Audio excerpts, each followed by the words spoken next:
सदर नशीन तेलंगाना स्टेट वक्फ बोर्ड मोहम्मद सलीम ने रमजान के इंतजामात के सिलसिले में जायजा इजलास मुनक्किद किया।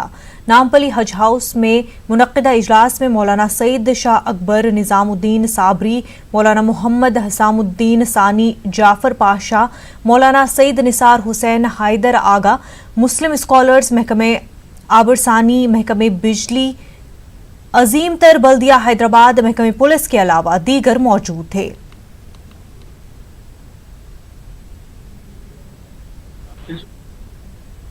जैसा हर साल करते उसी तरीके से अभी भी करेंगे।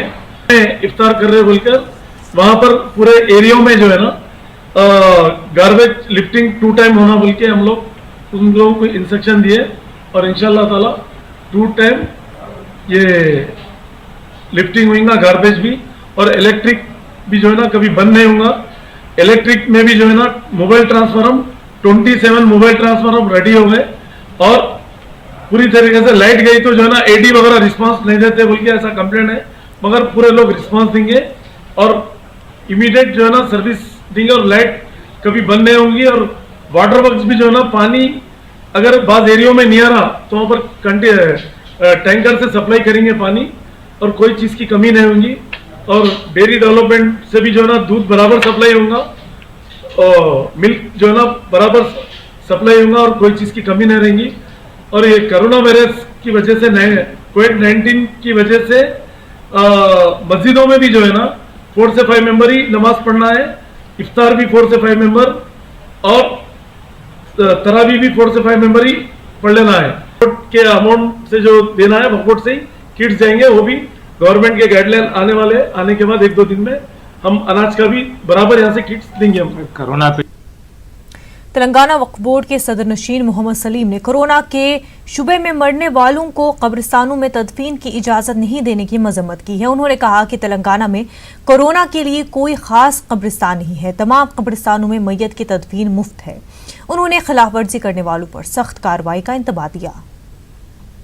पेशेंट बोल के कब्रिस्तान अलग नहीं है, सब लोग को इजाजत है अपने अपने कब्रिस्तान जो एरिया में जैसा हमेशा कर रहे तदफीन वैसा करना है, कोई रुकावट नहीं है।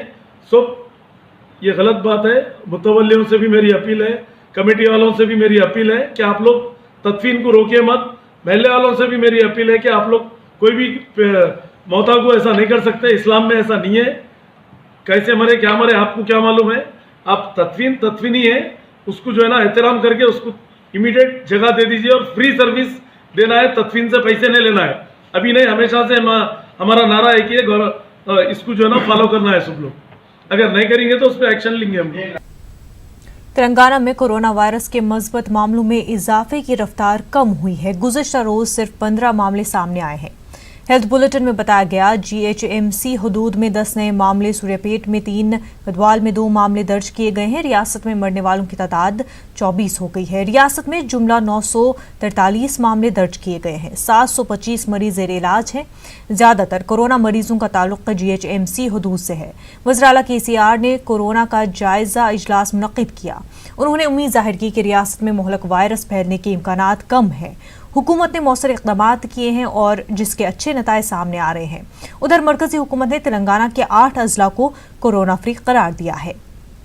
मरकज ने सिद्दीपेट, पदापल्ली, नागर कर्नूल, मुल्क, जनगांव, महबूबाबाद और महबूब नगर को गुज़िश्ता 14 दिनों से कोई नया मामला दर्ज नहीं हुआ है पर कोरोना फ्री करार दिया। दिल्ली के निजामुद्दीन मरकज में इज्तिमा में शिरकत के बाद वापस लौटने वाले तबलीग जमात के अरकान को क्वारंटीन की मुद्दत मुकम्मल होने के बाद घर जाने की इजाज़त मिल गई। GHMC हुकाम की जानिब से हैदराबाद मरकज को बड़ी मस्जिद मलेपल्ली को बंद कर दिया गया था और मलेपल्ली इलाके का मुकम्मल तौर पर मुहासरा कर लिया गया था। इस इलाके को कोरोना वायरस से मुतासर करार देने की कोशिश की गई थी।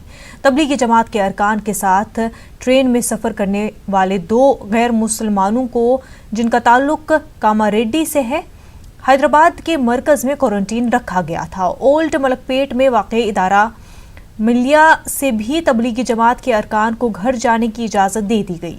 तबलीगी जमात के अरकान और ख़वातीन को 3 हफ्तों तक क्वारंटीन में रखा गया और तिबी मुआयने नेगेटिव साबित हुए। उसके बाद रिहाई अमल में लाई गई।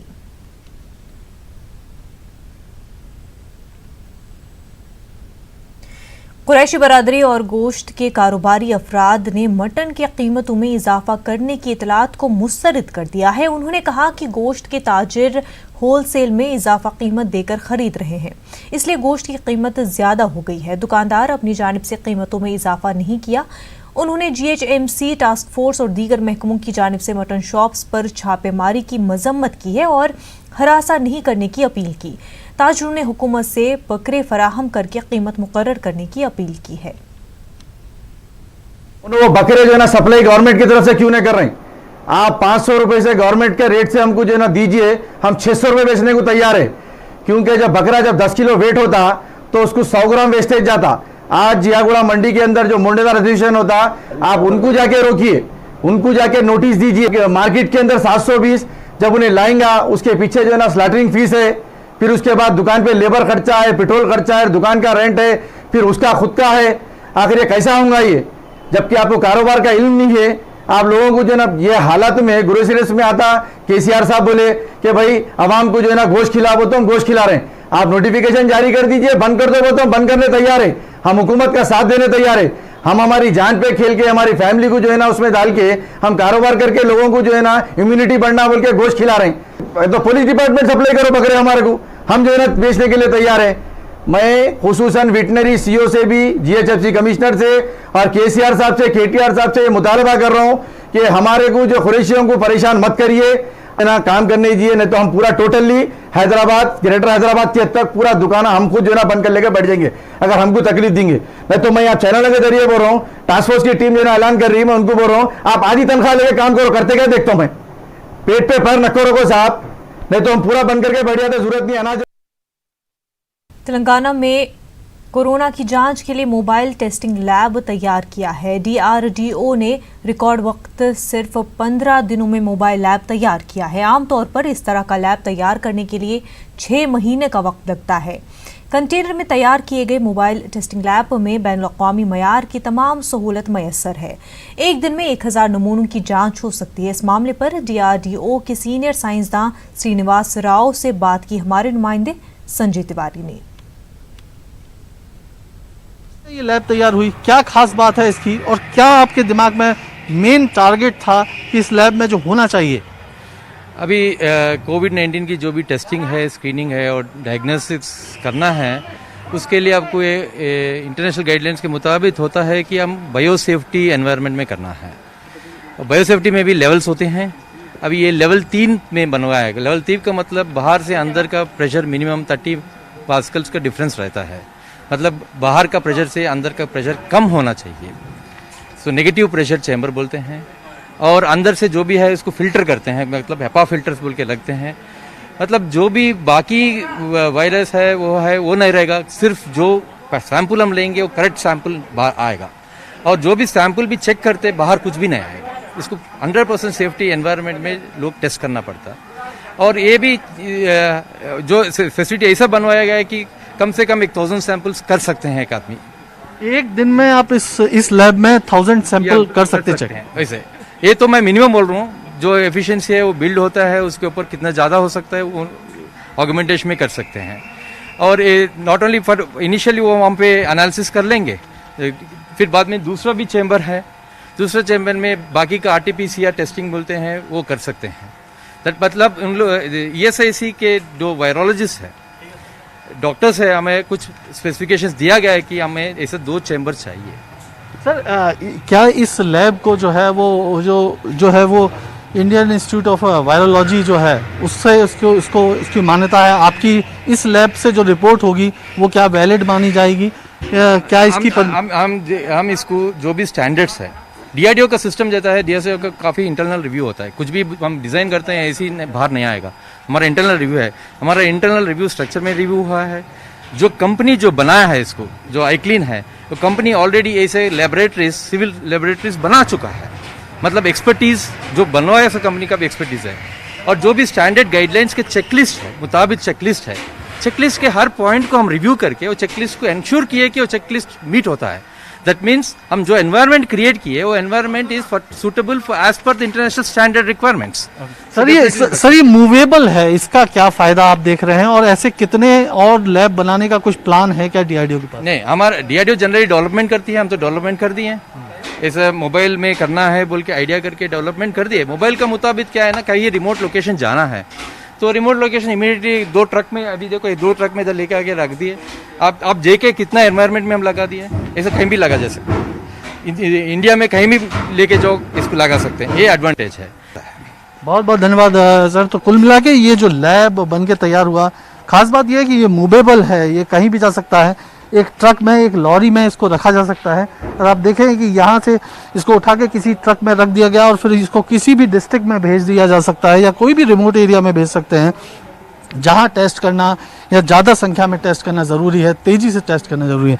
तो कुल मिला के डीआरडीओ ने एक नया एक एग्जाम्पल सेट किया है और ये फिर देश में बाकी जगहों पर भी इस तरह के लैब बनाए जा सकते हैं और इससे जो है कहीं ना कहीं कोविड-19 से खतरे से निपटने में सहयोग मिलेगा।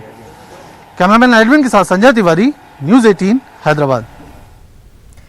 कोरोना को हराने के लिए हर फर्द अपनी जिम्मेदारी अदा कर रहा है। आलमी वबाई मर्ज को फैलने से रोकने के लिए लॉकडाउन पर अमल करना और एक दूसरे से समाजी दूरी बरकरार रखना जरूरी है। हैदराबाद की अहम सड़कें, चौराहों पर आर्टिस्ट एसोसिएशन ने पेंट करके आवाम को घरों में रहने, मास्क का इस्तेमाल करने और समाजी दूरी के उसूल पर अमल करने और साथ ही पुलिस से ताउन करने की अपील की जा रही है।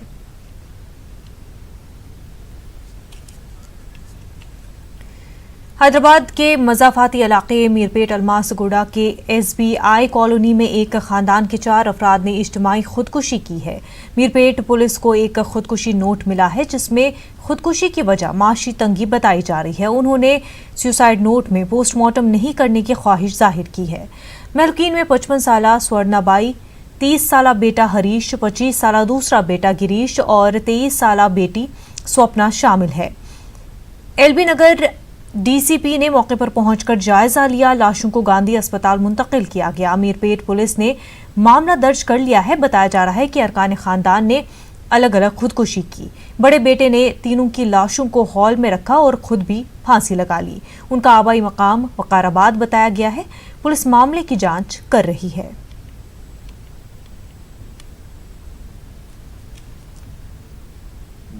शादी का ख्याल आए